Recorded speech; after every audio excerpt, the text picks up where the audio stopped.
प्रातःकाल उठकर गंगाराम पटेल तथा बुलाकी दास ने अपने शौच आदि नित्य कर्म किए, फिर नाश्ता करके अपना सब सामान संभाला। उसके बाद जूनागढ़ से प्रस्थान किया। रास्ते में उन्होंने देखा कि इस क्षेत्र में निवास बड़े धार्मिक, दयालु और धनाढ्य हैं। उन्होंने रास्ते में बहुत से मंदिर भी देखे जहां सदाव्रत लगे हुए थे। वहीं महात्माओं तथा भूखे लोगों को भोजन दिया जाता था। इस प्रकार अनेक प्राकृतिक दृश्यों को देखते हुए वह भावनगर में आए। भावनगर गुजरात का एक प्रसिद्ध शहर है। यहाँ शहर के किनारे एक सुंदर बाग में आकर ठहरे। बुलाकी नाई ने सब सामान ठीक प्रकार से लगा दिया तो उसके बाद गंगाराम पटेल ने 50 रुपये बाजार से सामान लाने को दिए। बुलाकी दास खाने का सामान लेकर बाजार से जिस समय वापस आ रहा था तो उसने देखा कि एक बहुत बड़ा जुलूस निकल रहा है। उसमें एक वृद्ध पुरुष तथा एक वृद्ध महिला भी थी। इनका एक स्थान पर अभिनंदन हो रहा था। बुलाकी दास ने वहां खड़े हुए लोगों से पूछा कि यह जुलूस किस कारण से निकाला जा रहा है। लोगों ने उसे बताया कि यह वृद्ध और वृद्धा दोनों पति पत्नी हैं। कई साल पहले इन्हें मृत घोषित कर दिया था। यह शहर के प्रसिद्ध सेठ और सब जनता के प्रिय तथा हितकारी हैं।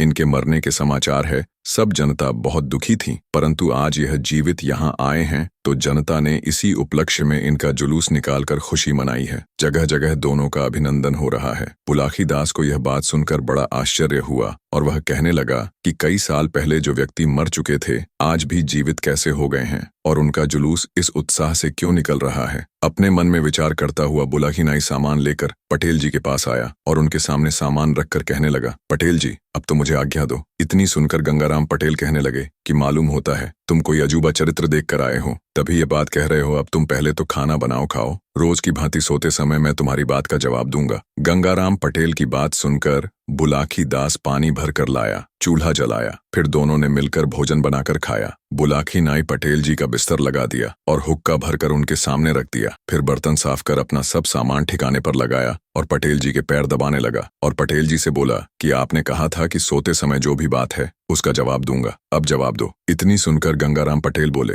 बताओ तुमने आज क्या अनोखी बात देखी है। इतना सुनकर बुलाकी नाई बाजार में देखा हुआ वह दृश्य बयान कर दिया। इतनी बात बुलाकी नाई ने सुनकर गंगाराम पटेल, देखो फौज में नक्कारा और बात में हुंकार जरूरी है, सो तुम जब हंकारा देते रहोगे तब तक मैं बात कहूंगा, जब हुंकारा देना बंद कर दोगे तो मैं भी बात बंद कर दूंगा। यह कहकर गंगाराम पटेल बात कहने लगे और बुलाकी नाई हुंकारा देने लगा। गंगाराम पटेल जी बोले, इस नगर में एक समय सेठ जीवनलाल रहते थे। चंपा नाम की उनकी पत्नी थी। वह दोनों वृद्ध हो गए थे परंतु उनके कोई संतान नहीं हुई थी। संतान के दुख में वह दुखी रहते थे। एक दिन चंपा अपने पति से कहने लगी, अब तक मेरे हैं प्रभु, हुई नहीं संतान, ब्याह दूसरा कीजिए, भली करे भगवान। अपनी पत्नी की बात सुनकर सेठ बोले, हो करके रहता वही जो विधि रचा विधान, कैसे हो सकती प्रिय बिना भाग्य संतान। हे प्यारी, संतान भाग्य से होती है। यदि मैं दूसरा ब्याह कर लूं और फिर भी संतान ना हो तो क्या होगा, इसलिए ऐसे ही रहना ठीक है। अब तक किसी को बुढ़ापे में ब्याह करके सुख नहीं मिला। इस सेठ ने सेठानी को बहुत समझाया परंतु वह ब्याह के लिए हठ पकड़ गई। अपनी पत्नी का हठ देखकर थोड़े दिन में एक 20 वर्ष की कन्या से विवाह कर लिया। सेठ जी विवाह कर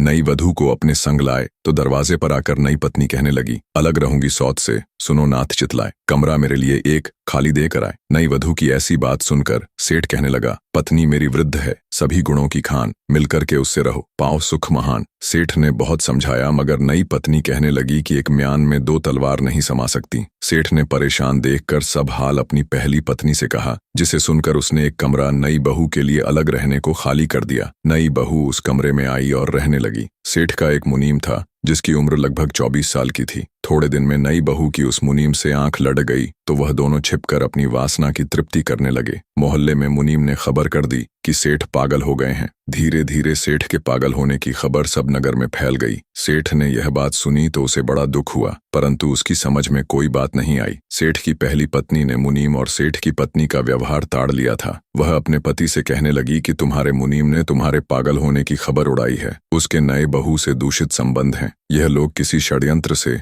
हम तुम दोनों को मरवा कर आप आनंद से जीवन व्यतीत करना चाहते हैं। सेठ ने कहा कि अब मैं होशियार रहूंगा। मुनीम और सेठ की नई पत्नी आपस में एक साथ रहती थी। एक दिन मुनीम ने सेठ की नई पत्नी को समझाया कि कहीं ऐसा ना हो कि पहली पत्नी को सेठ सभी जायदाद दे दें, इसलिए उचित है कि सेठ से उसकी संपत्ति को अपने हक में लिखवा लूं। सेठ की नई पत्नी ने भी इसका समर्थन किया। मुनीम उस शाम को शराब पीकर आया और एक लिखा हुआ पत्र सेठ के सामने रख दिया। उसने सेठ को पिस्तौल दिखाकर जबरन उस कागज पर हस्ताक्षर करा ली। सेठ ने मरने के डर से उस पर हस्ताक्षर कर दिए। अब मुनीम और सेठ की नई पत्नी स्वच्छंद होकर रहने लगे। फिर एक दिन मुनीम ने सेठ को भोजन के साथ विष खिलाकर एक बड़े नाले में बहा दिया और दूसरे दिन मोहल्ले में खबर उड़ा दी कि सेठ पागल थे, ना जाने वह रात में कहाँ चले गए। ये खबर सुनकर लोग बहुत दुखी हुए। अब पहली बहू के दुख का ठिकाना भी ना रहा। बेचारी बहुत रोई, मगर क्या करती। एक दिन उस मुनीम ने सेठ के कपड़ों में खून के कुछ दाग लगाकर और हड्डियों का एक पंजर तलाश करके मोहल्ले में एक खबर सुनाई कि जंगल में सेठ की हड्डियां और वस्त्र मिले हैं। ऐसा मालूम होता है कि उन्हें जंगल में कोई जानवर खा गया। मोहल्ले के लोग वहां गए और सेठ के कपड़ों तथा हड्डियों के पंजर को उठा लाए और वैदिक रीति से दाह संस्कार कर दिया। अब सेठ की नई पत्नी और मुनीम पति पत्नी की भांति मकान में निडर होकर रहने लगे और सेठ की पहली पत्नी को दुख पहुंचाने लगे। वह कहने लगी,